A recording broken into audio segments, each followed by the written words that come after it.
What's going on, guys? Y'all know who it is. And And welcome back to another Sifu video, guys. Welcome back actually to the final Sifu video on the channel, where we're going to be discussing how to defeat the big bad Yang. Now, I needed a lot of time to focus on just getting my mechanics down and just figuring out what's the best game plan in order to make this video, because Yang is a very difficult foe to defeat unless you know every single move that he does, because he can throw a lot of random stuff in there randomly, but for the most part you need to know his basic setup and what he does and knowing how to counter it in an effective way that will help you get through the fight even easier. Now, to begin with, let's just talk first about the things you cannot do when fighting him. The first thing I want to let you know that you cannot do is you cannot throw him. The reason I want to let you know this and why this is important is because most people's play styles usually involve throwing the enemy a lot of the times, and that's just a reflex thing that we do, and that's something you cannot do when fighting Yang, because all it does is just leave you open for an attack, and you don't want that. You also cannot use focus, and you cannot use the forward kick move. Doing so will again cause you to be open for attacks. But you can use the forward punch flurry, which is an excellent way to get his stamina to go up faster. Now let's get back to the fight. Now every single move is parryable, but you have to get the timing properly, and you gotta know exactly what he's going to do, like I said before. Every boss pretty much attacks in patterns of 3 for the most part. And let me show you what I'm talking about. Like, for example, with this move, 1, 2, 3.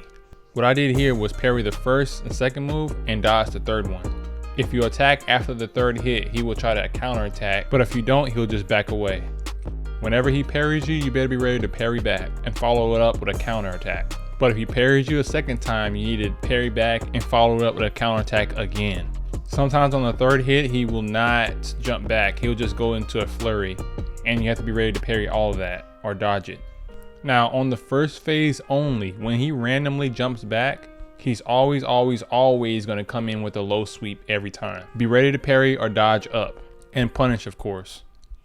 Now, sometimes he'll just stand still. So what I do is I just attack him just to provoke him to counter, just so that I can parry back and counter back and get an opening.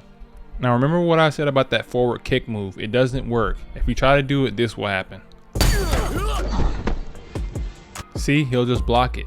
Now, I didn't have footage of it, but sometimes when you try to parry his third hit, he'll go for a low blow afterwards. That's why it's best just to dodge it like this. But beware of this move, and this move. And for me, I think I'm gonna tell y'all which worked best for me, how to deal with those moves. Parry this one, dodge this one because it's slower, and parry this one because it's so fast. It's important to know when to parry and when to dodge, because some moves are more difficult to dodge in time, so it's best just to parry them. And some moves are too slow to parry, so you have to dodge them. So that pretty much covers all he does in phase 1, so that you guys know pretty much, so you guys can have a pretty good game plan going into this fight, because it is a little annoying, but once you get used to fighting him on master difficulty, after a while, he becomes nothing. Now, in 2, he pretty much does more of the same things, but he throws in a bunch of random stuff that you wouldn't be prepared for unless you've already fought him and gotten used to it by now. So here we have it. 1, 2, 3. Looks familiar, right? But there's different versions of this combo. You have the combo that ends in 2 elbows, the combo that ends in 1 elbow and a jump back, which will end in either a sweep or a flurry. But there's a catch. All of this stuff can be parried. Watch how I do it in the training mode.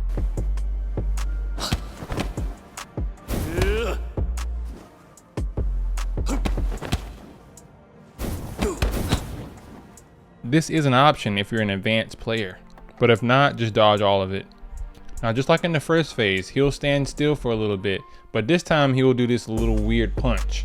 So you don't need to provoke him with any kind of pre-provoking punch. Now, if you try to counter, he'll hit you with another counter, and if you try to parry that, he'll jump back and do a flurry.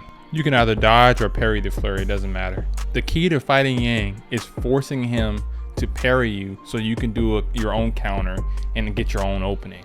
Now, when you get real saucy with it, you can do a little combo like this. I've learned this technique from watching the best Sifu players out there. Now, sometimes when he tries to dodge your counter, he tries to jump back and hit you with 1, 2. But there's a specific way that I deal with this combo, because the second hit can be either a high or a low. So to avoid that, I just jump backwards. Do that and you'll be safe from both the high and the low. So at this point, I charge back in, counter, dodge.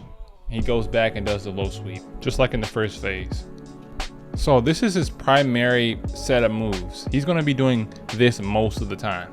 Sometimes he'll do a jump off the wall kick or something weird, but for the most part, this is all he does. If you stay in the middle, in the center of the field, or in the center of the arena, he's gonna do these moves. So you should have no problem defeating him and getting a WUDE. So let's skip ahead a little bit. Sometimes he'll try to do a charge back fist, but just stand still. He won't be able to do anything if you just stand still. He'll drop it and just go back to his normal fighting. At this point, you should be ready to WUDE him. And once you enter the WUDE state, it doesn't matter what you do. You don't have a health bar, so you just fight him however you want to fight him. And then once you get his stamina up to the maximum capacity, the game is over. At the end, you just have to walk up to the mountain, and yeah, that's it. Well, thank y'all for watching this series with me on how to beat every single boss and WUDE them on master difficulty. I'm sorry it took so long to get them all out, but yeah, these are tough bosses to defeat if you're not used to fighting on master difficulty. The arenas at this point should have helped out a lot of the newcomers get used to playing this game at a high level, but you can never neglect those out there that might have trouble with these bosses. So thank y'all for watching this video, and I'm gonna see y'all on the next one. And I really did enjoy doing this Sifu tutorial for you guys, but that's pretty much it for me. And thank y'all for watching this series with me, and I'm gonna see y'all in the next video. God bless.